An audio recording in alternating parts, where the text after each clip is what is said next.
Bonjour mesdames, je suis très heureux de vous retrouver cette semaine encore une fois. Donc on va traiter la parasha de Matot. Alors c'est marqué dans la parasha la chose suivante. Vaidaber Hashem el raché à Matot, béni Israël les morts. Zéadavar Hashativa Hashem. Voilà ce qu'a ordonné Hashem. Ish ki idor neder. Lorsqu'un homme fera le vœu, d'accord, l'Hashem, pour Hashem, ou Ishava Shivua, où il va faire un serment. Donc il y a une différence entre un neder c'est un vœu. Un neder c'est de s'interdire quelque chose. Et la Shevura, le serment, c'est de s'engager pour. Ça va? On n'a pas le droit de désacraliser sa parole. Si quelqu'un il fait un vœu ou un serment et finalement il change d'avis, voilà, il dit voilà, dorénavant, je ne mangerai plus de chocolat. Bon, puis il a craqué, il a mangé une tablette. D'accord? Il a transgressé sa parole. C'est un issur minatora comme de transgresser, je sais pas moi, de manger du cochon. C'est pareil. Ça veut dire qu'il y a un issur minatora de sacraliser sa parole. Ça veut dire de ne pas respecter ce qu'on a dit. Kérol a ici, c'est tout ce qui sortira de sa bouche, il devra l'accomplir. Vous avez compris? Ça veut dire qu'il y a le premier enseignement qu'on peut tirer de là, déjà, c'est qu'on est capable de créer des interdictions par la parole. Ce qui est énorme. Ça veut dire qu'on apprend de là aussi que la parole est créatrice. Quand c'est marqué dans la Torah, par exemple, que Hachem, il a créé le monde par Asara Mahamarot, il a créé le monde en disant 10 paroles, il en a dit combien en fait au final? Il en a dit 9. Mais Bereshit Bar Elohim, vous voyez, ça fait partie des Mahamarot, parce qu'il a créé le temps, la notion du temps a été créée par Bereshit. Au commencement, Hachem crée le ciel et la terre, c'est un Mahamar, c'est-à-dire que c'est une parole. Mais on voit que Hachem crée le monde, hein, il crée de rien, à partir de rien, il crée, et on a une faculté à ressembler à Hachem. Vous voyez, Betselem Elohim, Baraita Adam, on a été créé à l'image d'Hachem. C'est quoi l'image d'Hachem? Dieu n'a pas d'image. L'image, c'est qu'on est capable, dit Rachid, de penser, d'analyser, et d'où vient la pensée? L'expression de la parole, c'est l'expression de la pensée. On a une faculté à créer. C'est très important que vous compreniez qu'est-ce que ça change dans vos vies, qu'on arrive à créer de la parole. Ouais. Ça change quoi? Alors c'est très important que vous compreniez qu'est-ce que ça veut dire créer. Voilà. Alors, vous savez qu'il y a une Gemara dans Sota d'Afrique Gimel, la Gemara dit là-bas, hein, que quand on a dû enterrer Yaakov Avinu, Esav il s'est présenté devant la Marat à Marpella. Il s'est présenté devant la grotte de Marpella. Il a dit qu'est-ce que vous allez faire? Il dit on va enterrer Yaakov Avinu. Il dit mais il a déjà enterré sa femme Léa. Ouais, il reste juste que à ne pas faire trop de bruit. Il reste juste que une place dans la Marat Marpella. Il reste une seule place, pas une place, hein, une place. Il reste une seule place. Il reste une seule place et la place qui reste c'est la mienne. Moi c'est moi le Béchor. Ils ont commencé à discuter avec lui, d'accord, et comment ça se passe? Et Chushin ben Dan, Chushin qui était le fils de Dan, il était un peu sourd d'oreille. Il leur a demandé mais qu'est-ce que vous faites là? Il dit on est en train de discuter avec Esav parce qu'il négocie sa place. Et donc quand on a fait, on a demandé à Naphtali de retourner, il courait très vite, de retourner en Égypte pour arriver à récupérer le fameux contrat de vente de la Bechora. Il dit mais vous n'avez pas honte, mais vous n'avez pas qu'il y a un maître Moutal Lifnechem, vous avez vu qu'Yaakov il est là mort, il est venu, il a décapité, la tête à la rouée dans la Marat à Marpella, la grotte. Maintenant comment ça se fait que lui il a vu ce que nous n'avons pas vu? Ils étaient en train de discuter, les frères en train de discuter avec Esav, n'est-ce pas? Et lui il me dit qu'est-ce que vous faites? Lui il est sourd d'oreille, hein. Il dit mais vous voyez pas qu'il y a un mort devant vous? C'est-à-dire que lui il a vu ce que eux n'ont pas vu. Mais pourquoi il a vu? Parce qu'il n'a pas entendu. Donc ça veut dire que la parole, quand on dit que la parole est créatrice, elle nous enferme dans le discours. Ça veut dire que vous êtes prisonnière. C'est pas que le cerveau n'a pas la capacité d'écouter deux choses. C'est la parole étant créatrice, alors elle crée quelque chose. Comme si quand on est dans le monde de la parole, et ce monde-là dans lequel vous êtes investi, eh ben vous ne pouvez pas en sortir. C'est pas un problème de concentration, c'est un problème que la parole, elle crée. Elle crée. Donc après, votre imagination fait que vous mettez en image, mais la parole, elle crée quelque chose. D'accord? Il faut se rendre compte aussi que si, par exemple, on devait... Combien ça vous aurait coûté d'avoir le numéro de téléphone d'Hachem? 2 milliards. Hein? Il n'y a pas de prix. Ça n'a pas de prix. D'abord, le numéro de téléphone du président de la République, ça vaut. Non, ça vaut d'or. Ça vaut. Pas comme Hachem. Voilà, donc c'est-à-dire que vous regardez le privilège qu'on a. Mais comment vous communiquez avec Hachem? Ben, vous parlez. Ça veut dire que la parole, elle crée le lien. C'est extraordinaire. Ça veut dire qu'on est capable de parler à Hachem et de créer des liens avec Hachem. Par la parole. C'est incroyable. La manière la plus simple de communiquer avec lui, c'est la parole. Donc il y avait quelque chose de très fort dans le dibour. Ouais, comme quelqu'un m'a raconté une histoire, il m'a dit que quelqu'un il avait un problème. Il avait des problèmes. Il a une vie tranquille, mais tout à coup, je sais pas, c'était un jeune étudiant, il avait une vingtaine d'années, et il avait des problèmes qui s'accumulaient. Il dit à Hachem, écoute, ça sert à rien d'essayer de me mettre des bâtons dans les roues. Dis-moi ce qui ne va pas, fais-moi savoir ce qui ne va pas, et je te promets, je prends sur moi, j'accepterai de changer. Bon, il était avec une fille, il n'était pas très religieux, il était avec une fille depuis plus d'1 an. Et il rencontre un rave qu'il connaissait de Paris, il était en Israël. Il fait, le rave, il dit, mais je t'ai vu avec une fille, alors vous allez vous marier? Il a dit, non, pas pour l'instant. Il dit, mais ça va pas, il faut que tu te maries. Ça fait combien de temps que tu es avec elle? Il dit, ça fait 1 an, il parle pendant 10 minutes comme ça. Après, il a dit, bon, après le rave, il est parti, il a dit, bon, il a dit, Hachem, j'ai compris. Genre, il faut que je me marie vite. Il a dit à Hachem, écoute, laisse-moi 3 mois, je me prépare et je lui annoncerai le jour de son anniversaire qu'on va se marier ensemble. Mais ça veut dire que regardez ce qu'il a fait. Mais c'est beau, hein. Ça veut dire qu'il a parlé, il a dit à Hachem, écoute, dis-moi directement, fais-moi savoir. Et le rêve, il arrive. C'est incroyable. Un petit peu comme c'est marqué dans la paracha de Chaï Sarah. C'est marqué là-bas que Avram, il a demandé à son serviteur Eliezer d'aller trouver une femme pour Yitzhak. Vous vous rappelez? Et qu'est-ce qu'il a fait? Il a dit, je ne sais pas si Avram, il vous avait proposé d'aller trouver une fille pour son fils. Qu'est-ce que vous auriez fait, vous? D'abord, très honoré. Hein? Vous auriez très peur, vous leur la responsabilité, vous leur dites, attends, il m'a donné à moi, Avram. C'est un cavode, il vous a fait un cavode de fou quand même. Parce qu'attendez, je vous explique, il faut trouver la femme d'Israël. C'est pas le petit chidour de la voisine, hein. C'est d'aller trouver la femme qui va être la base du peuple juif. Hein. Bon. Ben, je sais pas s'il a choisi Eliezer, c'est un vrai psychologue. Hein. Ah ouais, c'est un vrai psychologue. C'est quelqu'un qui sait analyser les gens, qui les comprend, qui est capable d'associer les personnes en fonction de leur personnalité. Donc qu'est-ce qu'on aurait fait nous? On aurait dit, bon écoute, c'est simple, tu vas aller dans la famille d'Abraham et tu vas aller scanner toutes les filles qui sont là-bas, tu leur fais une fiche, chacun vous remplissez des fiches, des machins, nom, prénom, adresse, profession, etc., etc. On va trouver la femme la plus adaptée, c'est ça qu'on aurait fait, non? Mais Eliezer, il a demandé à Hachem et moi. C'est ça qu'il a fait ou pas? Non. Non. Voilà. Et il n'a pas de fiche. Hein. Il n'a pas fait. Il a téléphoné direct. Pourquoi il a téléphoné? Il n'avait pas le temps. Il n'avait pas le temps. Parce qu'écoutez-moi bien. Est-ce que c'est dans nos mains? Non, il s'en est remis directement. Est-ce que c'est dans nos mains? Non. Vous allez trouver une fille pour quelqu'un. Bon, sur le champ, évidemment que ça correspond. Mais dans 5 ans, est-ce qu'on peut être certaine? Et dans 10 ans?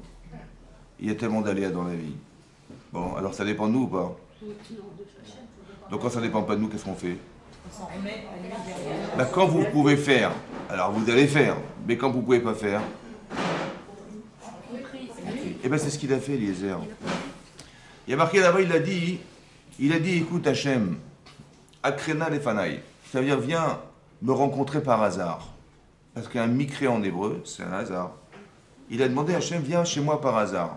Mais c'est moi qui vais créer le hasard. Comment je vais faire? Je vais dire, écoute, c'est simple. Je vais lui demander à boire. Et si elle me répond, à toi et à tes chameaux, ce qui est improbable, hein, alors c'est bon, ce sera elle. Donc, bon, je vais vous expliquer pourquoi c'est improbable. Ben d'abord parce qu'il y a 1000 réponses possibles. D'accord, elle peut très bien dire oui, ok, merci, au revoir. Ou alors, écoutez, vous n'avez pas honte, je suis une jeune femme, allez vous chercher l'eau, j'en sais rien ce qu'elle peut dire. Ouais. Ou je peux vous aider à porter vos valises. Elle peut dire n'importe quoi. Mais il faut qu'elle réponde à moi et mes chameaux. Mais non, il avait combien de chameaux, Eliezer? 10. Combien de litres ça boit un chameau? 200. Hein? 100 litres. 100 litres. 100 litres. 10 chameaux, ça fait juste une tonne, quoi. Il a dit, il faudra qu'elle me dise, à moi, il y a mes chameaux. C'est-à-dire que ben, c'est improbable. Vous avez compris ou pas? Et qu'est-ce qui s'est passé? Il a demandé comme ça. Terem qu'il allait d'abord. Avant qu'il ait fini sa phrase, il y a la jeune fille, elle était là. Il a dit, bonjour mademoiselle, est-ce que je peux me servir de votre cruche? Elle a dit, bien sûr. Elle a dit, mais je vous donnerai aussi, je donnerai à boire à vos chameaux jusqu'à ce qu'ils aient terminé de boire. Et là, il a compris que c'était ça, vous avez compris. Ça veut dire que quand on est sincère, en fait, je vais vous dire mieux que ça, quand on n'a pas le choix, quand on n'a plus le choix, il n'y a pas d'alternative. Quand on n'a plus le choix, la parole, elle a une force incroyable. La prière, elle a une force incroyable. Parce que quand on n'a plus le choix, on est sûr et certain que dans notre cœur, il n'y a que lui qui nous en sortira. C'est impossible autrement. Quand on pense on a une petite chance de s'en sortir, alors Hachem lui dit, bon ok, vas-y, alors fais ta ishtadlout, vas-y, fais ce que tu dois faire, et puis moi je verrai ce que je... Mais en vérité, on doute, vous comprenez. Mais quand il n'y a plus de doute possible, la force de la parole, la prière, comment c'est énorme. Mais ça, c'est le dibour. Ça veut dire qu'on a un pouvoir extraordinaire. Vous voyez, comme Bilham, il a essayé de maudire ou bien de bénir. Mais ça veut dire que ce qu'il a dit, ce qu'il a pensé dire, ça n'a pas fonctionné parce que c'était contraire aux idéaux d'Hachem. Hachem, il ne voulait pas qu'on maudisse. Donc, il ne peut pas dire plus qu'Hachem a prévu. Vous comprenez? Et à la limite, puisque c'est une voix, une prophétie, il va dire ce qu'Hachem avait pensé dire. Vous avez compris ce que je veux dire? Donc, en fait, on voit que la parole, on véhicule des messages par la parole, on véhicule des brachot par la parole, on communique avec Hachem par la parole, on communique ensemble par la parole. Il y a même plus profond que ça, c'est que c'est marqué, c'est connu que Kol hayot semina lev, nichnas lalev. Tout ce qui sort du cœur rentre dans le cœur. Ça veut dire que vous pouvez parler avec des gens pendant des années. Par exemple Noach. On lui a dit, écoute, c'est simple, dans 120 ans, si ça dure comme ça, on va détruire le monde. Voilà ce que dit Hachem à Noach. Il dit, mais bon, fabrique une arche de Noé. Pendant combien de temps 120 ans. Ça veut dire une arche qui va mesurer 150 mètres. 150 mètres de long. Oui, un paquebot, quoi. 150 mètres de long. Il dit, ok, ben, ça va nous prendre 120 ans. Mais qu'est-ce que je fais pendant 120 ans? Il dit, ben, tu vas parler aux gens. Hein? Et tu vas leur dire, écoutez, si ça continue, Hachem, il va être obligé d'être le monde, hein. On n'a pas le choix. Voilà, et j'ai préparé l'arche de Noé pour ceux qui auront la chance de pouvoir y rentrer. Et les gens n'y croyaient pas. Mais imaginez-vous quelqu'un qui parle pendant 120 années de sa vie. C'est énorme, non? 120 ans. Pas 12 jours, pas 120 jours. 120 années. Il y a combien de jours dans 120 ans? Ben, il y a 365 fois 120. Ça en fait un paquet de jours, ça va? Donc il n'a pas répété qu'une fois, il a répété plus de 40 000 fois, quoi. Et c'est rentré ou pas? Non. Mais ils étaient sourds, les gens, ou pas? Non. Comment ça se fait qu'il a parlé et c'est pas passé? Il n'y a pas un titre qui est rentré dans l'âge de Noé. Vous avez compris que ce qui sort du cœur doit rentrer dans le cœur, ça veut dire que si la personne elle doute, ouais, au mois de juin, non parce qu'au mois d'août c'est sûr qu'on doute, mais si la personne doute, en fait elle renvoie ses doutes. Et dans la parole, il y a comme dans le vocal, il y a comme quelque chose qui est, il y a des ondes qui passent pas. Parce que quand on n'est pas convaincu, ça passe pas. On n'est pas capable de convaincre des personnes si la personne n'est pas convaincue par elle-même. Et donc le vocal, c'est-à-dire la partie vocale de la parole qui va exprimer la volonté, elle pourra pas entrer dans le cœur des gens. Pourquoi c'est la parole qui rentre dans le cœur des gens et pas autre chose? Oui. Parce que d'où vient la parole? Hein? D'origine. Du cerveau. Est-ce que vous avez déjà vu des animaux qui parlent? Non, des arbres. Non. Mais c'est quoi la différence entre les arbres, les animaux et nous? Hein? C'est l'âme. C'est l'âme. Vous connaissez la famille Selam? Mais c'est l'âme. Très bien, ouais, c'est l'âme. Vous connaissez, c'est l'Amérique? C'est l'Amérique du Sud. C'est l'Amérique du Nord. C'est l'Amérique. Maintenant, vous avez compris que c'est l'âme. Vous c'est marqué parce que le Targum Kelos, il traduit là-bas. Il y a marqué Vaïvra Elohim et Adam, ouais. C'est marqué Afar Mina Adama. Il l'a créé à partir de la terre. Vaïpar Veapav. Nishmat Chaim, il a insoufflé en lui un souffle de vie, Vaïe le Nefesh Chaya. Il est devenu un être vivant. Et Rachel, là-bas, le Targum, il traduit Nefesh Chaya, Ruach Memalela. Vous voyez, le Ruach Memalela. Le Ruach, c'est-à-dire le souffle de la parole. C'est-à-dire que si vous avez la vocation de parler, c'est que vous avez une Neshama. C'est ça. La faculté que nous avons de dire, elle vient de la Neshama. Là, vous pensez bien que c'est très très spirituel.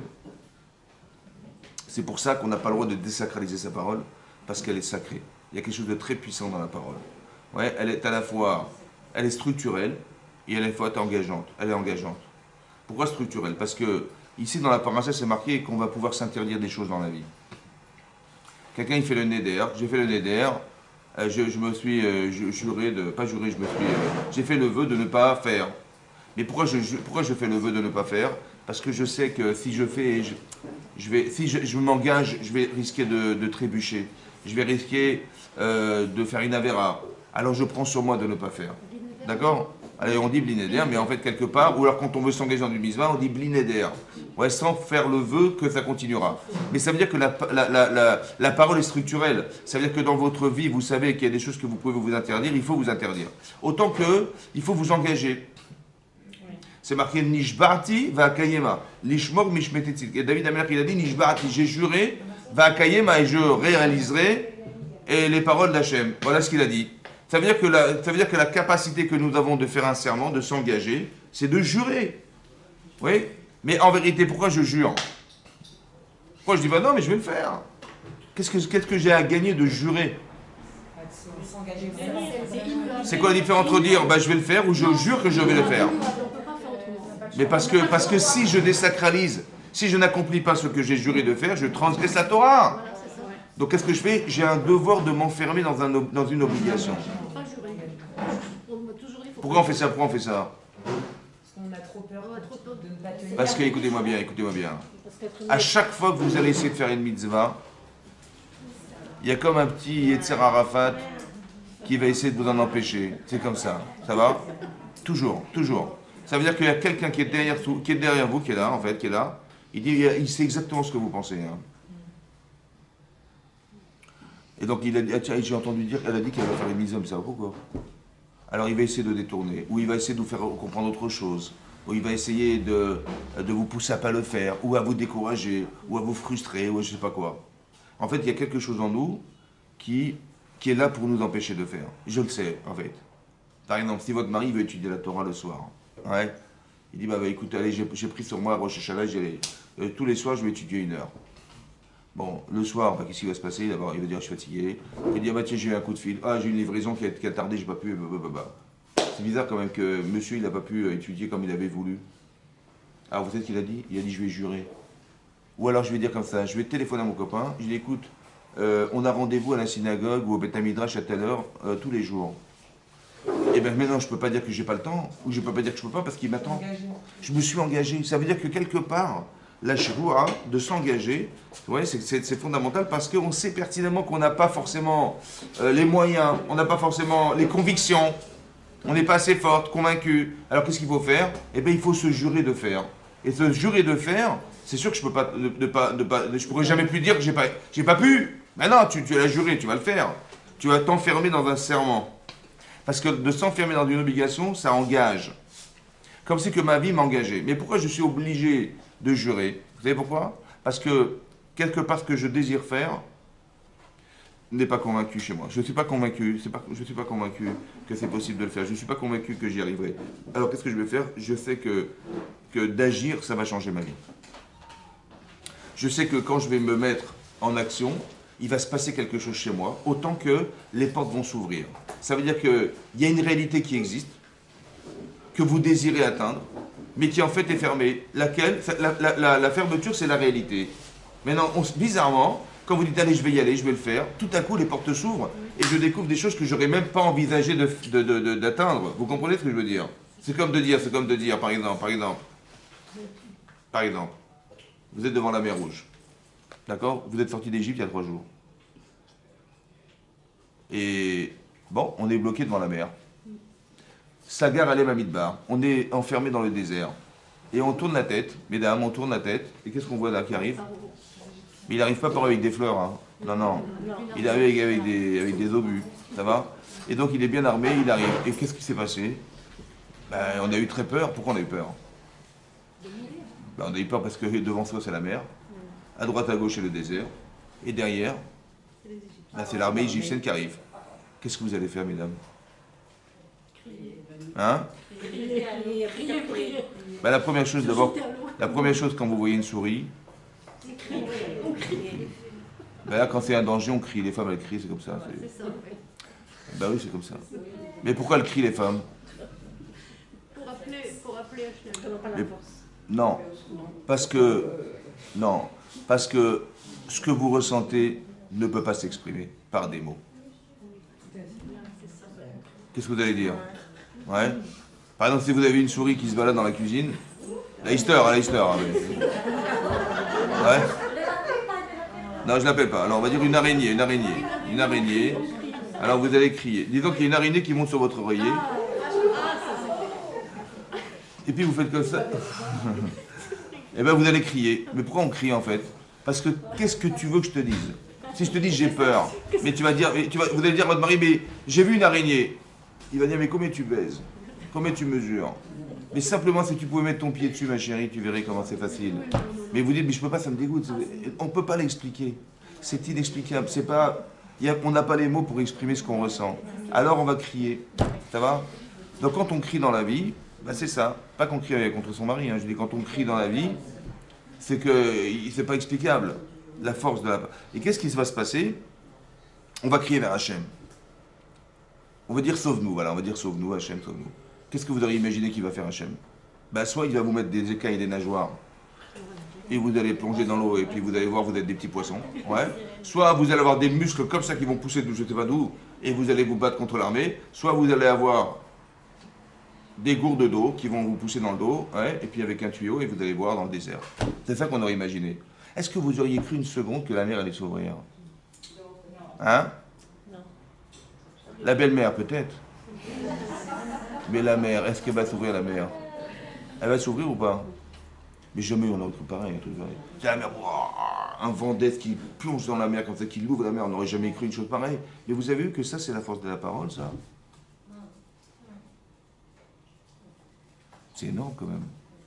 Ça veut dire qu'on est en train de nous expliquer que derrière une réalité, il y en a une autre. Mais elle est cachée. Parce que si vous aviez su l'avenir, vous auriez dit, ben, bien sûr, la mer va s'ouvrir. On va prier, mais on ne le sait pas, vous comprenez? On ne sait pas ce qui va se passer. Mais en vérité, c'est une chose qu'il faut demander. Et la seule manière de l'exprimer, c'est par la parole. Maintenant, quelqu'un qui a traversé la mer Rouge, est-ce qu'il est la même personne que celle qui n'a jamais traversé de ta vie? Vous avez vu que la transformation extraordinaire de ce qu'a posé. Mais ce phénomène-là, c'est le phénomène de tous les jours. À chaque fois que vous vivez quelque chose de nouveau, il y a forcément une transformation qui va se faire chez vous. Forcément. Après, ce qu'il faut comprendre, c'est que tout ce que vous vivez n'a de sens que pour vous permettre d'évoluer. C'est-à-dire, soit sur le champ, ça vous solutionne, soit ça vous aidera demain à solutionner une problématique qui vous arrivera demain. Et comment vous allez l'appréhender? Mais on ne peut pas. Alors Hachem, il nous fait vivre des événements au présent qui vont nous nourrir d'une volonté, d'une émotion, d'une compréhension. Et grâce à ça, vous allez mieux comprendre ce qui va se passer demain et vous pourrez le traduire de façon cohérente. Vous avez compris? Vayaminu b'Hachem ou Moshe Avdo. Hachem, il voulait qu'on ait une émouna extraordinaire. Qu'est-ce qu'il a fait Hachem? Qu'est-ce qu'il a fait Hachem? Il a fait que voilà, on devait passer par ces péripéties. Il y a eu un protocole qui s'est organisé. Derrière, il fallait qu'on sorte d'Égypte. Après, Hachem, il a fait en sorte qu'on ait rebroussé chemin pour provoquer chez Paro le désir de nous récupérer. Et donc, il est venu, il nous a couru derrière. Et qu'est-ce qui s'est passé? Ben voilà, la mer devait s'ouvrir. Ça faisait partie des éléments prévus au départ. Mais en fait, tout ça, ça a été entériné parce qu'on voulait qu'on prie, vous comprenez? C'est tellement fort, le Maharal de Prague, il explique comme ça. Quand Hachem a dit à Moshe Rabbeinu, Matitz'ak elai, qu'est-ce que tu cries maintenant? Qu'est-ce que tu pries? Daber el ben Israël, parle aux enfants d'Israël qui voyagent, qui bougent. Là-bas, le Maharal, il dit, mais bizarrement, Hachem, il s'est adressé à lui après qu'il ait fini, après qu'il ait prié. Il aurait dû lui dire, ne commence pas, il n'y a pas de ta prière, allez, bougez-vous et... Non, pourquoi? Parce que d'abord tu pries, après tu agis. Pourquoi c'était important que d'abord je prie, après j'agis? Parce que, écoutez bien, c'est marqué dans la paracha de Shemot, là-bas, c'est marqué que le jour où est mort Paro, oui, alors qu'est-ce qu'on fait les Israël? Ils ont accompagné Paro dans sa dernière demeure, et qu'est-ce qu'ils ont fait? Ils ont crié vers Hachem. Vaishma et Tsa'akatam, et Shava'atam, il a entendu Hachem les plaintes des enfants d'Israël. Veiskor et Berito, il s'est souvenu de son alliance. Abraham, Israël et Yaakov, et là il a demandé à Moshe Rabbeinu d'intervenir. Il a marqué qu'il a entendu les cris, n'est-ce pas? Et il s'est rappelé, parce qu'avant il avait oublié. Hein? Ben, il est marqué, dans le texte marqué, Vaishma et Tsa'akatam, Veiskor et Berito, il s'est souvenu de l'alliance. Abraham, Israël et Yaakov, il dit, mais bien sûr!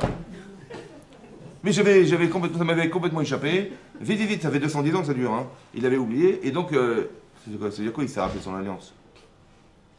Et pourquoi il a attendu qu'on crie? Il a attendu qu'on crie pour qu'il puisse se souvenir de ce qu'il avait et qu'il intervienne. C'est normal ça? Est-ce que vous attendez que vos enfants ils crient à manger ou tous les jours vous préparez parce que vous savez que sinon ils vont crier? Mais Hachem il a besoin qu'on crie, c'est bizarre non? Comment ça se fait qu'Hachem il attend qu'on prie? Parce que c'est plus ça, qu'ils se rendent compte Le que lien, c'était la on a un réponse lien avec lui. à leur cri. La Yeshua, elle Hein? Et si on n'avait pas prié? Hachem il avait ouvert la mer Rouge. Ça aurait changé quelque chose? Ça aurait été logique, hein? Parce qu'il voit qu'on est en détresse, ben il va ouvrir la mer. Là, on n'a pas besoin de crier. Et dès que on était rentré dans le désert, Hachem aurait vu que l'Égyptien arrivait, il aurait ouvert la mer, ça aurait été simple. Oui ou non? Pourquoi il n'a pas fait ça? Ou bien, pourquoi il n'a pas envoyé les Américains avant qu'on ait commencé? Bah oui, avant qu'on ait commencé à prier. Non, mais comme ça, on se rappelle qu'il y a quelqu'un. Mais quoi, et là, on se serait rappelé ou pas? Non, ouais, mais j'ai compris, mais c'est autre chose. Hein? Par exemple, si vous demandez rien, là, vous aurez quelque chose. Vous aurez peut-être quelque chose, peut-être. Imaginez, vous ne demandez rien à Hachem, il vous arrive que des choses extraordinaires. À qui vous allez dire merci? Non, je vais dire merci à mon mari, parce que c'est grâce à lui que... Bah oui, il a bien travaillé. Vous savez, une fois, quelqu'un m'a raconté une histoire de fou, il m'a raconté... Il y avait un expert comptable, il est religieux, il travaille dans une entreprise, et une entreprise florissante, et ça marchait très très bien. Et le type, il dit, voilà, je suis venu vous faire le bilan de l'année. Il a dit, grâce à Dieu, vous avez réussi, votre entreprise, elle a fait beaucoup de bénéfices. Et la femme du PDG, elle dit, comment ça, grâce à Dieu, grâce à mon mari?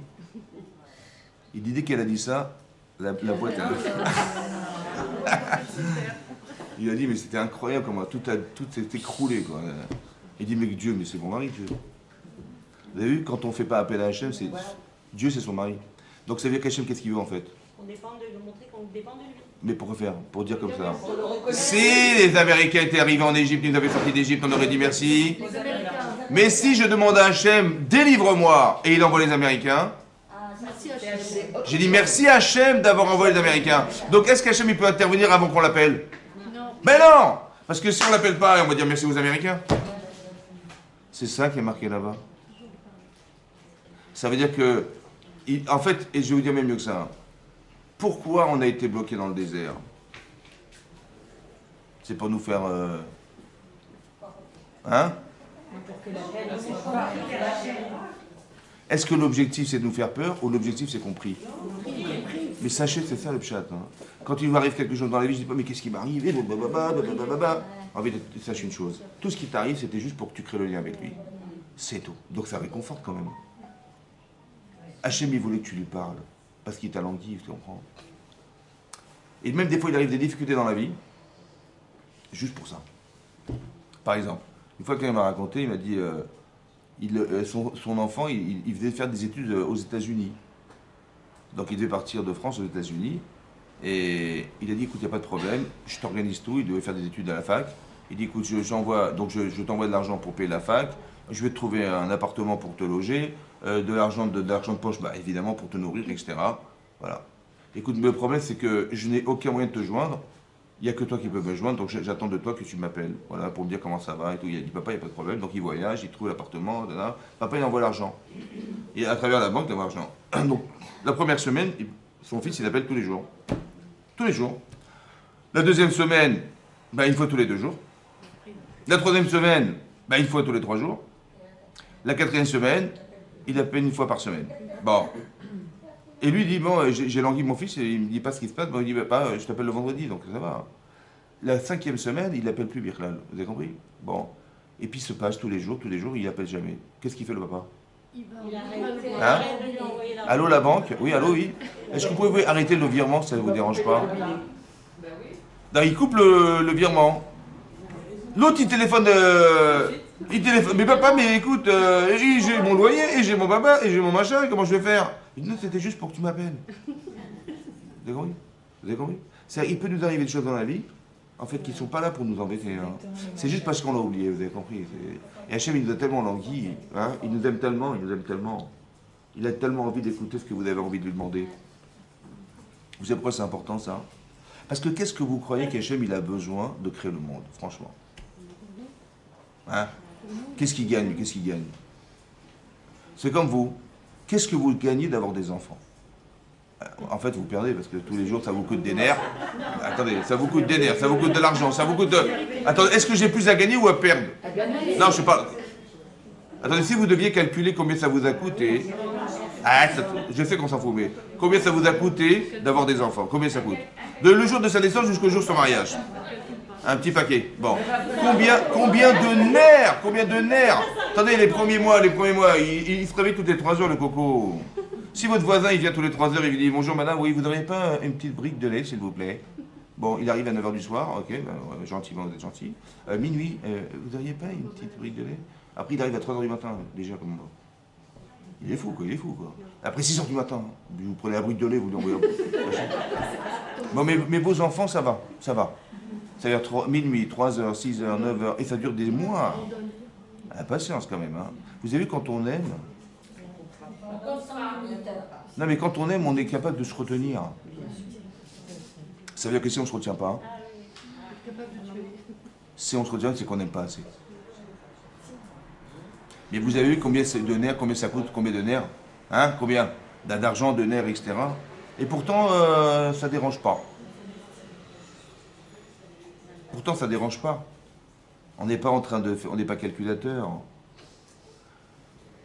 Mais Hachem, mais donc avec vos enfants, vous êtes comme ça. Mais Hachem, il est pareil que vous, pas? Oui. Donc l'objectif d'Hachem, c'est quoi? Ben, l'objectif, c'est de donner. Il donne en permanence, vous comprenez? Mais il donne à des milliards d'habitants sur la Terre, à des milliards d'animaux sur la Terre, à des milliards de végétation sur la Terre. Il donne en permanence, il fait vivre. C'est son plaisir, c'est de donner en permanence. Vous avez compris ou pas? Donc, quand je fais une mitzvah, je rentre dans un processus où je peux attendre d'Hachem quelque chose, et quand je fais l'inverse, il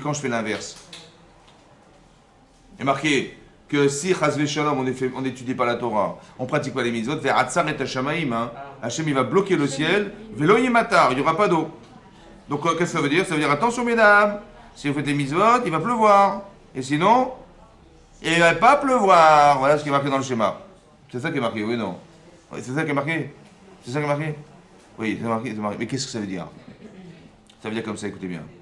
Si la raison d'être d'Hachem, c'est de faire vivre le monde, vous avez compris que vous pouvez, par la prière, lui demander d'exercer ce que vous attendez de lui. Par exemple, s'il y a la sécheresse, on doit jeûner, on doit prier Hachem. Mais pourquoi il y a la sécheresse? Parce que, manifestement, ce lien, il a été coupé. Alors Hachem, il dit, bah, écoutez, je vous enlève, je téléphone à la banque, et il n'y aura pas de gens qui vont parler au téléphone pendant les cours. C'est ça? Vous avez compris? Vous avez compris? C'est ça. C'est ça. Vous avez compris? Maintenant, Hachem, il fait que s'il arrive des difficultés, si on n'a pas de bracha quelque part, c'est que quelque part, on n'est pas en adéquation avec Hachem. Parce que normalement, tout doit fonctionner. Et si ça ne fonctionne pas, c'est qu'il y a un décalage. Mais ce décalage, il a besoin d'être, remis en place par la prière.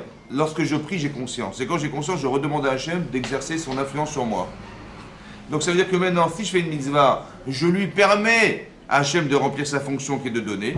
Et si on fait Chas V'Shem le contraire, il va couper le ciel. Il va empêcher le ciel. Donc je l'ai empêché Hachem d'exercer sa fonction de donner. Vous comprenez comme c'est grave? C'est pas qu'on dit, on a été puni, voilà, Dieu il n'est pas content, il nous a punis, il a fait qu'il n'y ait pas de pluie. Non, c'est pire que ça. Hein. C'est que la raison d'être d'Hachem, elle a disparu. Sa raison d'être, c'est de donner. Sinon, il n'a rien à faire sur terre. Vous avez compris ou pas? Donc quand je fais une mitzvah, je lui permets d'exercer sa fonction. Et quand je fais l'inverse, je l'empêche d'agir. On est capable de l'empêcher. Et qu'est-ce qui permet le lien? Le lien, c'est la prière, la parole. On peut engager un lien très fort avec Hachem en parlant. Vous voyez, on peut créer des liens. C'est marqué Achaim v'amavet l'um bi'adalashon. On fait vivre et on tue les gens par la parole. Ça veut dire que vous pouvez dire le même message à vos enfants, à votre mari, le même message. C'est-à-dire, quand je dis le même message, ça veut dire que l'objectif de la parole, c'est d'arriver à quelque chose, on est d'accord. Mais vous avez une façon de le dire et vous avez une autre façon de le dire. Ça veut dire que si vous le dites de façon violente, Ça passe pas. si vous le dites de façon à ce que ça oblige la personne à vous entendre, parce que c'est comme ça que ça va se passer. Voilà. En vérité, le résultat, c'est qu'il va le faire. Ok. Mais si vous le dites gentiment, il va le faire. Et si vous le dites méchamment, il va le faire. La différence, c'est que quand on le dit avec difficulté, avec dureté, ça ne va pas durer longtemps. Ça va? Disons qu'il est docile, il est gentil, mais ça ne va pas durer. Mais par contre, si je dis gentiment, il va se faire un plaisir de le faire. Mais c'est quoi la différence fondamentale entre les deux? Lorsque j'ai été violente, ou j'ai été dure, ou j'ai exprimé de l'obligation, et lorsque j'invite les gens à faire, par la parole, la différence, elle est énorme. Ça veut dire que tu m'as respecté ou tu ne m'as pas respecté. Lorsque tu me respectes, quand tu me parles gentiment, tu me respectes. Lorsque tu me parles méchamment ou tu m'obliges à faire, c'est comme ça que j'étais là pour exécuter des volontés. Je ne suis que le pion de l'autre. Et ça, c'est insupportable. Ça veut dire qu'en fait, il faut faire très attention que la façon dont vous avez de vous exprimer est fondamentale. Parce qu'on dit, mais c'est pas grave, c'est de la forme. Ça va, allez, on va pas faire de fioritures, hein. Bon, t'as bien compris ce que je voulais dire. Alors, qu'est-ce que t'attends? Ou avec nos enfants, ouais. En fait, on va s'énerver. Pourquoi on va s'énerver? Parce qu'on n'a pas de patience. Mais pourquoi on n'a pas de patience? Parce qu'on n'a pas le temps. Mais pourquoi on n'a pas le temps? Parce qu'on est efficace, vous comprenez? Lorsque j'ai crié, ça s'est fait. Ça y est, on n'a pas besoin de discuter. Mais quand j'ai crié, j'ai obligé. Mais quand j'ai obligé, j'ai pas éduqué. J'ai rien construit. Vous avez compris? Vous avez compris? Ça veut dire qu'il faut faire très attention d'avoir des vraies notions au départ. Les notions d'amour, des notions de respect, des notions d'envie de construire les gens. Et ce désir-là, il doit être très fort chez vous. Mais pour avoir envie de construire, il faut être construite. Ouais. Ça va? Il faut savoir. Et quand on ne sait pas quoi faire, eh ben on sait que ça ne se fait pas. On sait qu'il y a des choses interdites à faire.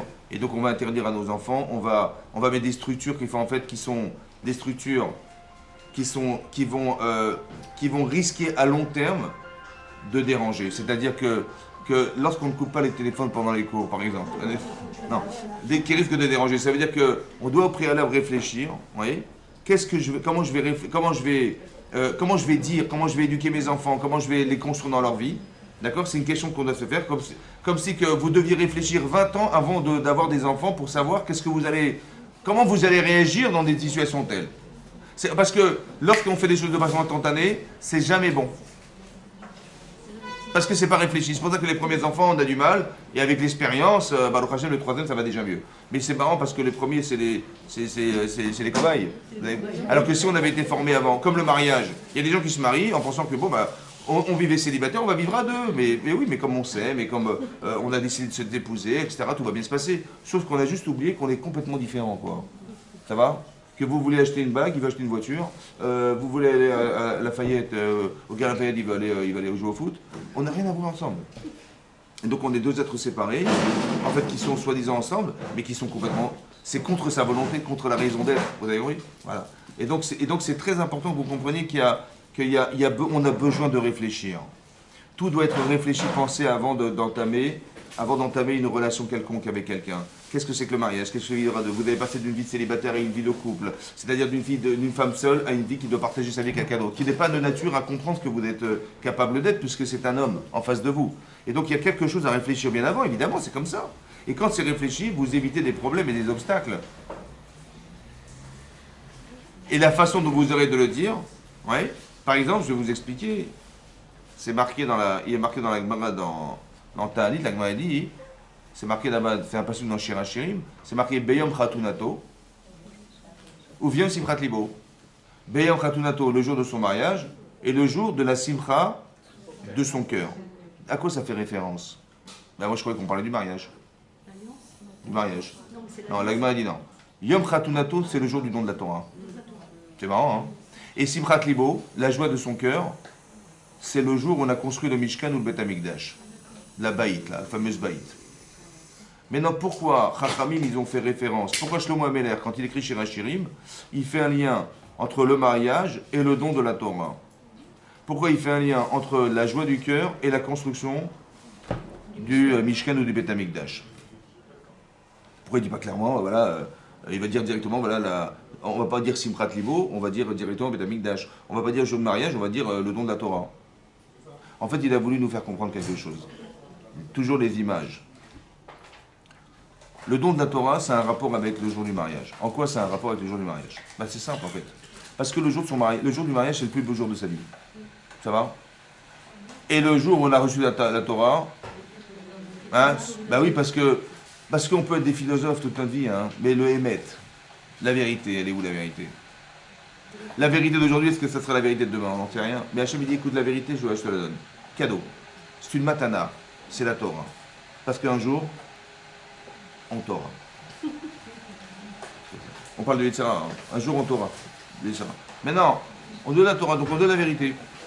Maintenant, vous avez reçu la vérité, c'est extraordinaire. Vous êtes marié, mais c'est le plus beau jour de votre vie. Vous avez trouvé votre prince charmant, vous avez trouvé l'homme de votre vie, c'est extraordinaire. Mais écoutez-moi bien, demain, ça va se passer comment? Ben, attendez, je sais pas, est-ce qu'il va m'offrir des fleurs comme il m'offrait des fleurs avant? Je sais pas. Est-ce qu'il va m'inviter au restaurant comme il m'a invité au restaurant? Je sais pas. Et tout à coup, je vais remarquer que son ventre, il a commencé à grossir, il me respecte pas, il vient pas, quand je rentre à la maison, il me regarde pas. Je sais pas comment, mais qu'est-ce qui s'est passé? Bah, on dit, Yesh lanu khatan kazé. Ça y est, il est casé. Ça y est. Yesh lanu khatan kazé, il est casé, c'est bon. Mais c'est ça le problème, parce que, vous avez, mais ces appréhensions, on les a toutes. Aujourd'hui, c'est le plus beau jour, mais demain, comment ça va se passer? Je reçois la Torah. Je sais ce que j'ai reçu, c'est un cadeau fantastique. Mais qu'est-ce qu'Hachem il attend de nous?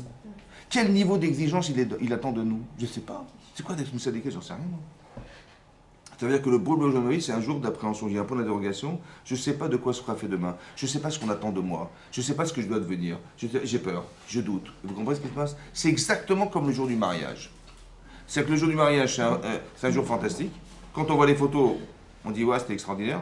Et 3 ans plus tard, on dit on a du mal à voir l'album. Mais ça veut dire que vous avez compris ce que je veux dire, c'est qu'il y a cette appréhension qui arrive. Est-ce qu'on va faire des erreurs dans notre couple? Dites oui, dites oui. Très bien, oui. Vous savez, on peut même faire le veau d'or. On a fait le veau d'or. On a pu faire le veau d'or, on a trahi Hachem, on a trahi sa famille, on a trahi... C'est possible, hein. Mais quand on a trahi, on a fait le veau d'or. Imaginez-vous, on a fait le veau d'or. Ben alors, qu'est-ce que c'est que le veau d'or? Les Chachamim, ils disent, c'est quoi le veau d'or? Ouais. Le veau d'or, c'est à l'image d'une jeune femme qui va se marier, et le jour de son mariage, en plein repas, elle trompe son mari. C'est comme ça que les Chachamim, ils disent. Hein. Ça va? Bon, et il va pas être très content, son mari. Je pense. Hein. Et Hachem, il n'est pas content non plus. Comment qu'est-ce que vous allez lui dire? On a trahi Hachem de cette manière-là, le jour du mariage, en plein repas. Bah oui, parce qu'on est devant le Matan Torah, on fait le veau d'or. En plein Matan Torah, c'est effroyable. C'est-à-dire, le ressenti qu'on devrait avoir, c'est celui-là. Mais comment ça va se solutionner? Maintenant, j'ai dit, c'est fini, j'ai perdu ma femme, j'ai perdu mon mari, c'est fini. Comment je vais me réconcilier avec Hachem? Comment je vais me réconcilier dans mon couple? C'est quasiment impossible. Mais pourquoi j'ai peur? Parce que je tiens à mon mari, parce que je tiens à ma femme. Mais est-ce que j'avais conscience de combien je tenais? Non. Alors peut-être que le veau d'or, ça permet d'avoir cette conscience. Maintenant que tu regrettes, c'est sûr que tu ne recommenceras plus. Maintenant que tu regrettes, c'est sûr que tu l'aimes. C'est sûr. Tu as peur. Et c'est sûr que tu l'aimes. Donc c'est sûr que tu l'aimes, alors on va faire le Mishkan ensemble. Notre couple, il va démarrer maintenant. Ça veut dire que le produit de nos erreurs devrait nous amener à la conscience de ce qu'on a failli perdre. Et ça, c'est une construction humaine. Et nous, on se dit, waouh, j'ai très peur maintenant, je ne sais pas comment je vais faire, et si je divorce, et si je ne sais pas, en fait, on pense plus à soi qu'aux autres. C'est comme une fois, il y a le Rav Dessler, il ramène cette histoire, il raconte, il dit qu'il y a une femme qui a fait un cauchemar. Bon, elle va voir le Rav Dessler, elle dit, écoutez, j'ai rêvé, mon mari va mourir. Et elle lui dit à Rav Dessler, mais comment je vais vivre et comment je vais faire? Et il a dit, c'est bizarre parce qu'elle a dit, mais comment je vais m'en sortir alors qu'elle n'a pas pensé à son mari? Au lieu de dire, ah, il va mourir, mais comment mais mon mari va mourir, mais c'est une catastrophe, elle ne pense pas à son mari. Elle pense, elle dit, mais s'il meurt, mais comment je vais faire moi? Oui, je vais être toute seule. Et blablabla. Je dis, mais comment ça? Vous avez compris le problème? Ça veut dire qu'on vit en couple, mais on vit pour soi. Il a dit, mais c'est étonnant parce qu'elle n'a pas pensé à lui, elle a pensé à elle. Mais pourquoi? Parce qu'il n'y a pas de Simchat Libo. Vous avez compris ou pas? Il n'y a pas de Simchat Libo. Il n'y a pas cette conscience du besoin de l'autre, du désir de l'autre, de construire ensemble. C'est ça, le jour du mariage et le jour du Beth Amikdash. Parce que le Mishkan a été construit qu'après qu'on ait eu conscience de ce qu'on a failli perdre.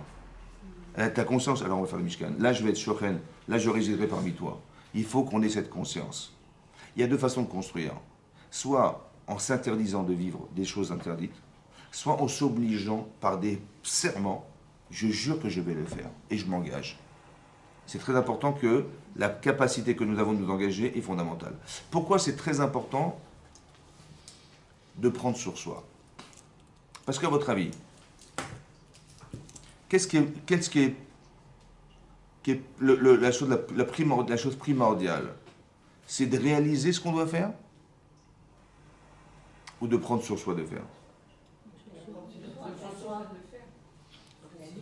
Ça veut dire comme ça. Parce que ça veut dire comme ça. J'ai dit comme ça, voilà. J'ai décidé que. Ou j'ai rien décidé, mais je dois le faire. Parce que ça fait partie du quotidien, de ma vie. Hein? L'acte le plus important. Ou bien c'est l'acceptation de l'acte. L'acceptation de l'acte. Mais non, tu peux l'accepter. Par exemple, un exemple. Une chose bizarre. C'est marqué dans la Gemara. Quelqu'un qui voulait faire une mitzvah. Mais il a eu un cas de force majeure. Hein? Il y a marqué dans la Gemara, Kiilou Asaou. C'est marqué comme si qu'il avait fait. Ça va? Ça veut dire que si quelqu'un, il était en entreprise, mais malheureusement, il est tombé malade pendant 3 semaines. Bon, il voulait venir au travail. Hein, il voulait venir au travail. Mais tous les jours, il a dit, ah, si j'avais pu venir, il était malade, fiévreux, 3 semaines, ça a duré 3 semaines. À la fin du mois, il vient au travail, il reçoit sa fiche de paye, il a été payé pour 1 semaine. Il dit, mais j'ai pas compris, mais je voulais venir au travail. mais j'ai eu la kamana, j'ai eu un cas de force majeure, j'étais malade, j'ai pas pu faire autrement. Mais je pensais qu'on allait me donner le mois. Hachem, il donne le mois. Hein. Mais mon employeur, il m'a donné qu'une semaine. C'est bizarre quand même. Depuis quand Hachem, il paye sur des volontés? Mais pourquoi il paye des volontés? Mais non, mais je m'en fiche de tes volontés. Moi, ce que je veux, c'est le résultat. Vous m'avez dit, le résultat, c'est le travail. Le résultat, c'est ce que tu as fait en ton entreprise. Que tu aies voulu venir, j'ai compris, mais moi, c'est pas ça que j'attends. Hachem, il attend que le monde avance. Donc, on est donc plus dans l'action que dans l'attente que la personne, elle était en prédisposition à faire. Mais Hachem, il donne un salaire pour ça. Mais depuis quand il donne un salaire sur ça? Vous avez compris pas? Comme si qu'il a voulu dire un secret.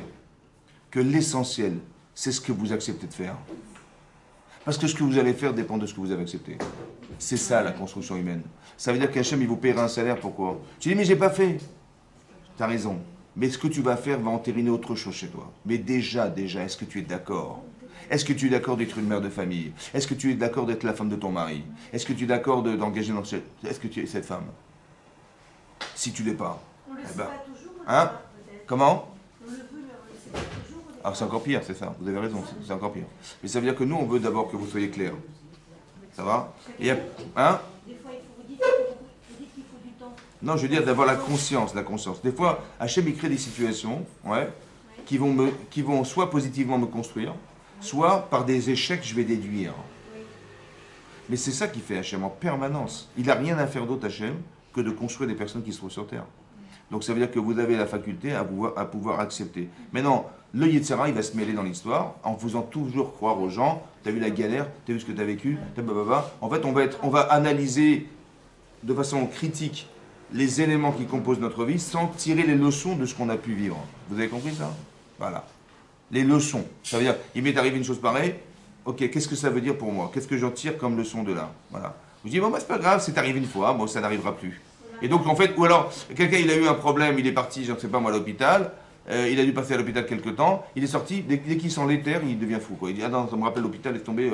Où je lui parle, tiens, on a été voir quelqu'un à l'hôpital, ne me parle pas de l'hôpital. C'est un cauchemar. Ça veut dire que ce qu'Hachem m'a fait vivre, c'est un cauchemar. Ah ouais, vous pensez qu'Hachem m'a fait vivre un cauchemar, hein? Vous avez compris? Mais c'est mal traduit. Il faut apprendre aux gens à regarder la réalité, non pas telle qu'elle est vécue, mais telle que on devrait la conceptualiser. C'est-à-dire, je sais maintenant, dorénavant, que des gens qui vont à l'hôpital, ben, je vais aller les voir parce que je vais les consoler, je sais comment ils ont souffert, etc. Quelle leçon je tire de ma vie? C'est ça qui est très important. Et ça travaille. Mais ce qui est important, c'est que ces notions, elles soient émotionnelles. Ça veut dire que vous acceptez sur vous de prendre quelque chose sur vous. D'accord? Ce que va faire l'acte, quand vous agissez, ça répond à autre chose. Je m'explique. C'est marqué dans la Akedat Yitzhak. Hachem, il a demandé à Abraham de sacrifier son enfant. Ce qui est inhumain. Surtout qu'il a dit, tu prends ton fils, que tu aimes, unique enfant que tu as et que tu auras. Et il a dit Yitzhak. Bon, à titre normal, il y a une crise cardiaque directe. Hein. Bah oui, parce que tuer l'enfant, c'est pas tuer son enfant, hein, c'est tuer toute sa vie, quoi. Parce que toute sa vie, il a œuvré pour avoir cet enfant. Mais d'avoir un enfant, c'est pas d'avoir un enfant, c'est de perpétuer les valeurs d'Avraham Avinu, la Torah qui va avec, le matin de Torah. Il avait tout pensé, tout réfléchi. Et Hachem lui dit, écoute, on arrête là. C'est une catastrophe pour lui, vous comprenez ou pas? Bon, et malgré tout, il va accepter de le faire. Et qu'est-ce que fait Hachem? Au moment où il allait faire la Hakedah, donc sacrifier cet enfant, Hachem il envoie un malach. Il lui a dit quoi? Il lui a dit Al tishlach yadecha lanar. Ne mets pas ta main sur l'enfant. Al tas lo meuma. Ne lui fais quoi que ce soit. Maintenant, vous avez vu que c'est redondant. Ne mets pas ta main. Ben évidemment, si tu ne mets pas ta main, tu feras quoi que ce soit. Il y a marqué deux choses. Ne mets pas ta main sur l'enfant et ne fais quoi que ce soit sur lui. Alors Alba Rachid explique. Il dit comme ça.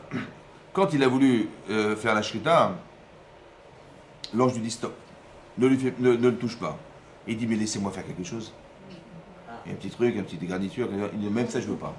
Maintenant depuis quand Avram il voulait faire quelque chose. Je sais pas, moi j'aurais été à sa place. L'ange il m'arrête. Je dis je savais bien. Je savais bien que ça allait s'arrêter là. Attendez, je suis pas idiot quand même. Hein, je sais. Ouais, mais franchement, vous m'avez fait peur parce que là, j'ai cru que j'allais vraiment l'égorger. Hein. Et j'aurais été content. Est-ce que j'aurais fait une petite égratignure? Moi non plus, hein, j'aurais jamais fait ça. Mais pourquoi il a voulu faire lui? Pourquoi il faut faire? Pourquoi? Non. C'est ça que je voulais vous expliquer. Il y a une différence entre la volonté de faire et l'action. C'est-à-dire que d'entériner ce que vous allez accepter d'être, ça ne pourra se faire que si vous agissez. Parce que bizarrement, vous allez voir que si vous répétez, par exemple, vous vous dites, tiens, allez, je vais te donner une nouvelle recette. Bon, qu'est-ce qu'il faut faire? Écoute, ma mère, elle fait les boulettes comme ça. Ah ouais, comme ça. Tiens, goûte. Elles sont bonnes, hein, ouais, bon. Alors, il faut faire les mêmes. Je dis, mais attends, mais j'ai jamais fait des boulettes, moi. Ben, essaye, vas-y. Alors, je vais essayer une fois. Bon, ça sent pas tout à fait pareil. Après la deuxième fois, après la troisième fois, la quatrième fois, la cinquième fois, je prends de l'assurance. Et puis la cinquième fois, la dixième fois, c'est bon, ça marche. C'est vrai? Mais il a fallu faire pour avoir l'assurance. Mais depuis quand? Parce que tu répètes, tu as de l'assurance. Vous avez vu? Hein? Vous avez vu ce qui se passe? On dit, bah oui, mais c'est d'expérience. Oui, j'ai compris. Mais qu'est-ce qui fait que parce que tu agis, tu te rassures? Si tu n'as jamais plongé d'un plongeoir de ta vie, tu trembles au bord du plongeoir. Mais si tu as déjà sauté 10 fois, et bien après ça va mieux, non? Si tu n'as jamais sauté en parachute, je dis, mais il est fou le type qui a inventé le parachutisme. Parce qu'il a pas eu peur que le parachute ne s'ouvre pas à 3000 mètres d'altitude. Et il a tenté, un fou, il a tenté. Mais il a tenté, mais ça a marché. Mais après la première fois, le type, il était en panique totale. Mais la millième fois, mais il rêve que d'une chose, c'est de remonter en avion et de sauter en parachute. Mais qu'est-ce qui a fait que la première fois, il tremblait comme un fou, et la centième fois, il est sûr et certain, il a un plaisir fond d'être comme un oiseau et de voler. Il a des certitudes qu'il n'a jamais eues avant. Vous avez vu ce que fait l'acte? L'acte vous permet de vous rassurer. Et pourquoi? Parce que j'ai des craintes en moi, j'ai des peurs en moi, j'ai des choses qui ne sont pas construites. Mais il n'y a que l'acte qui vous permet de réaliser ce que vous êtes. À l'intérieur, d'éliminer vos doutes, il faut passer à l'action. Mais de se rassurer, c'est de savoir que, par exemple, si je vous demandais de plonger de 5 mètres, c'est pas évident, plonger de 5 mètres, hein. Vous avez plongé ou pas? Non. Vous avez déjà plongé? Hein, vous avez déjà de 5 mètres, vous avez plongé déjà? Mais d'où vous savez que vous ne pouvez pas? Si vous n'avez jamais plongé. Mais vous n'avez jamais plongé? Mais comment vous savez? J'ai dit, mais vous m'avez dit non. Mais je l'ai jamais fait, comment tu peux savoir? Vous savez pourquoi? Parce que je sais qu'il faut de l'équilibre. Je sais que je ne suis pas habitué à voir si haut, moi. Jamais j'ai vu si haut. Je sais que si je tombe mal, oh là là. Et je sais que ça claque, hein, c'est ça, ouais. Et j'ai pas envie de. Donc je le sais. Et cette appréhension-là, elle m'empêche de plonger. Mais non. Donc, mais si vous ne savez pas ce qui vous empêche de vivre, comment vous allez vous solutionner? Par exemple, là je sais qu'il faut que je travaille sur l'équilibre. Je vais sauter à 1,50 m, après à 2 mètres, 3 fois à 2 mètres, après 10 fois à 3,50 m, après 15 fois à 4 mètres, après 35 fois à 5 mètres, et là 35 fois à 5 mètres c'est bon. Mais ça veut dire que quelque part, qu'est-ce que j'ai fait? Ben, j'ai éliminé mes doutes. Parce qu'au départ, j'avais peur, j'avais l'appréhension de la hauteur, je ne l'ai plus. J'avais l'appréhension de l'équilibre, je ne l'ai pas. Et j'avais l'appréhension, etc., etc. Et vous avez, en vérité, vous avez éliminé vos doutes parce que vous avez agi. Donc je vois que ce qui nous construit, c'est l'acte. Ce qui n'est pas, donc, ce qui me permet de m'engager, je sais que je dois faire quelque chose dans ma vie, alors je vais jurer que je vais le faire. Si je vois que j'y arrive pas, je vais m'engager de quelle manière? Je vais même jusqu'à jurer que je vais le faire. Je te rends compte, qu'est-ce que tu prends? Je dis, de toute façon, j'ai pas le choix. Brera, j'ai pas le choix. Et ben je vais m'enfermer dans un serment, en sachant que si je ne le fais pas, je transgresse la Torah. Et ça, j'ai pas envie. Et donc je vais être obligé de le faire. Vous avez compris? Je m'oblige à faire des choses dans ma vie. Je m'oblige à me cultiver. Je m'oblige à me renseigner. Je vais lire des livres d'éducation, je vais lire des livres sur le mariage, je vais lire des livres sur tout ce qui me concerne en tant que femme. Ouais, je vais m'instruire. Mais j'ai pas le temps. Je t'oblige. Tu t'obliges. Tu fais le neder que tu vas y arriver. Et tu jures que tu vas réaliser ce que tu penses. Pourquoi? Parce que si tu veux être performante, c'est dommage que tu vas perdre 10 ans, 15 ans de ta vie avant de commencer à faire que tu vas te construire. Ça va? En vérité, quand on n'est pas construit, on va souffrir. Parce que vous allez souffrir de la différence, vous allez souffrir de ne pas savoir, vous allez souffrir d'avoir honte, vous allez souffrir de plein de choses. C'est dommage. Alors que si je me cultive, d'abord un pour moi et deux par rapport à ceux qui sont autour de moi, parce que c'est eux qui vont souffrir. Si mes enfants, je ne sais pas comment les éduquer, quelles sont les valeurs fondamentales à suivre, etc. Mais c'est eux qui vont être mal éduqués, c'est eux qui vont souffrir demain à cause du fait que moi j'étais pas convaincu ou j'étais pas. Non, il faut savoir que plus vous êtes instruite, ouais, plus vous savez des choses, plus vous étudiez la Torah, plus vous êtes profonde, plus vous êtes intelligente, et plus ça va s'arranger. Et plus votre vie, votre vie courante, elle va être facile à vivre. Vous avez compris? Voilà. Comme aujourd'hui, regardez vos grands-mères. Toute la journée, elles faisaient à manger, parce qu'il y avait 3 repas. Toute la journée, elles allaient laver le linge, parce qu'il fallait changer tous les jours. Toute la journée, elles ne pouvaient rien faire de la journée. S'occuper d'elles, mais ce n'était pas possible.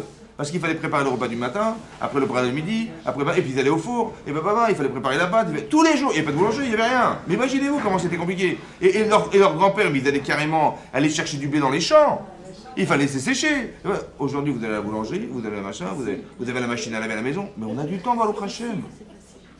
Vous prenez le linge, vous avez la machine à laver, vous pouvez faire autre chose. Vous prenez la vaisselle, dans la vaisselle, vous pouvez faire autre chose. On a du temps. Je dis pas du temps, on a du temps sur le canapé. Non, mais c'est ça qui. Mais ça, il faut accepter d'être. J'aspire à être cette femme-là.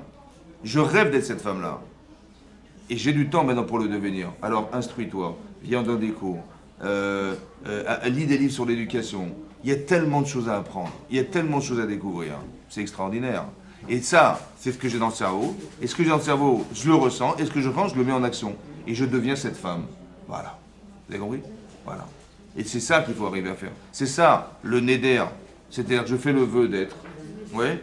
Et la chevoua, c'est de je jure que je vais m'engager à devenir cette personne. C'est pour ça que c'est marqué dans la Gemara qu'un enfant dès qu'il naît, on dit jure que tu seras un tzaddik. Il dit à l'ange, hein, jure-moi que tu seras un tzaddik. Il fait le serment de l'être. Ça veut dire autrement dit, ça veut dire quoi? Ça veut dire que nos enfants, ce sont tous des tzaddikim. On a tous juré qu'ils feraient. Ils ont juré. Maintenant, si ça dérape, c'est un accident. Parce qu'ils ont juré. Vous avez compris ce que je veux dire? Donc il faut arrêter de les regarder comme des gens qui ont raté leur vie, mais comme des gens qui ont mal compris leur vie. Alors à vous, avec toute la noblesse, avec tout le chesed, avec toute la bonne volonté, avec tout le respect, de leur dire, regarde, des fois même il faut dire à nos enfants, tu vois, je suis franchement déçu. Parce que voilà, tu aurais pu agir comme ça, etc. Et bien un enfant, il peut être touché, mais parce que vous l'avez respecté aussi. Alors il est touché parce que maman, comment je peux faire ça pour maman? C'est terminé, j'arrête. Oui. Mais comme vous avez respecté vos enfants, alors vos enfants vous respecteront. Mais si on est dans l'obligation, parce qu'on doit respecter nos parents, vous comprenez? Donc il y a des parents qui vont obliger leurs enfants à les respecter, mais par obligation. Alors ça va une fois, deux fois, trois fois, mais c'est bon, ça va. Et après on s'étonne que les gens, ils envoient leurs parents dans les hospices de vieux pour les laisser... Mais non, mais c'est comme ça, pourquoi? Parce qu'ils ne se sont pas ressentis respectés.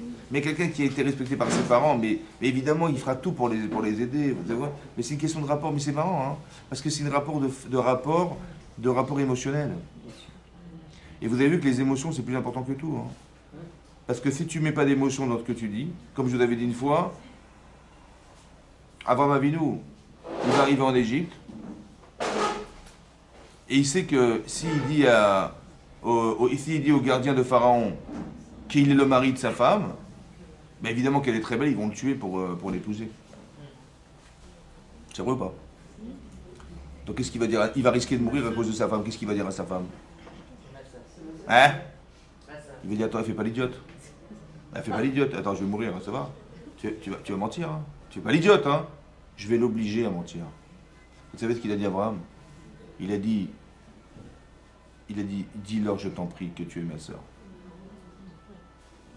Imrina, na, c'est un langage de Bakasha.